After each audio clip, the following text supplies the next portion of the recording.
የሰሞኑ የአርሲን ግጭት እንውሰድ። የአርሲ ግጭትና የአንዳንድ ሰዎች የኮሙኒኬሽን ዘዬ አሳፋሪ ነው። አርሲ ውስጥ የነበረው ችግር ምርጫውን ለማደናቀፍ ከፍተኛ ዝግጅት ተደርጎ ነበር።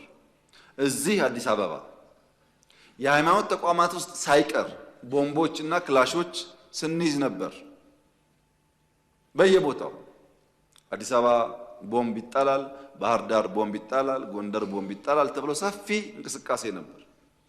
ታስታውሱ ከሆነ ጎንደር ተማሪዎች ላይ ቴሌቪዥን እያዩ ቦምብ ፈንድቶ ሰው ገሏል። ተማሪዎች ፖለቲከኛ አይደሉም።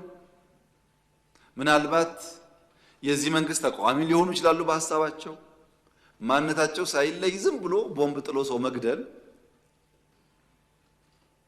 ምን አይነት ፖለቲካና እውቀት እንደሆነ አይገባኝም።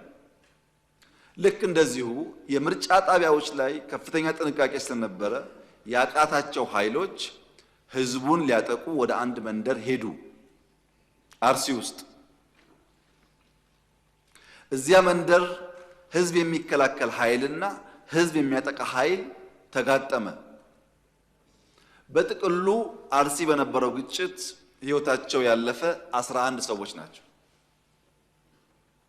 ከ11ዱ ሰዎች 8ቱ ሚሊሻና ፖሊስ ህዝባቸው እንዳይገደል ተፋልመው ህይወታቸውን ገብረው የብዙ ንጹሃን ዜጎችን ህይወት የታደጉ ናቸው። እነዚህ ፖሊስና ሚሊሻዎች ክብር አይገባቸውም? እነዚህ ፖሊሶች፣ ሚሊሻዎች ቤተሰብ የላቸውም? ልጆች የላቸውም? ለኛ ሞተው ሲያበቁ እነሱ እንደማወደስና እንደማመስገን የነሱ መስዋዕትነት ማራከስ በብዙ ፖለቲከኞች ይታይ ነበር። አሳፋሪ ነው፣ አሳፋሪ ነው። በእርግጥ 3 ንጹሃን ዜጎች በዚያ ግጭት ውስጥ ሞተዋል። በነበረው ግጭት ውስጥ ለምሳሌ የሃይማኖት መልክ መስጠት ታስቦ ነበር፣ ግን እዚህ ውስጥ ሙስሊሞች ሞተዋል።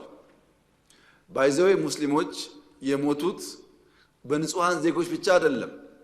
ህዝብ ለመታደግ እየተፋለሙ የሞቱ ሚሊሻና ፖሊሶች ሙስሊሞች አሉበት። ምኑ ነው ሃይማኖት ግጭት?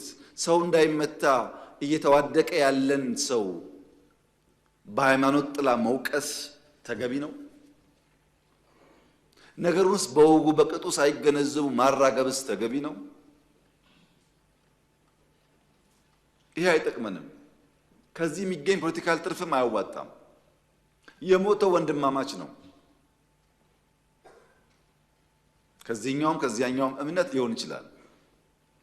ግን ውጊያው የእምነት ሳይሆን ሽፍቶች ሰው ገለው ሰው አፈናቅለው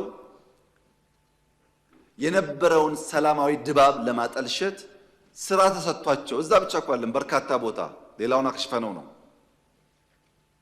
ያደረጉት ሙከራ ውጤት ነው። በዚያ ቦታ ላይ ህዝባቸውን ለመታደግ መስዋዕትነት ለከፈሉ የፖሊስና ሚሊሻ አባላት የተከበረው ምክር ቤት ክብር እንዲሰጥልኝ በትህትና እጠይቃለሁ።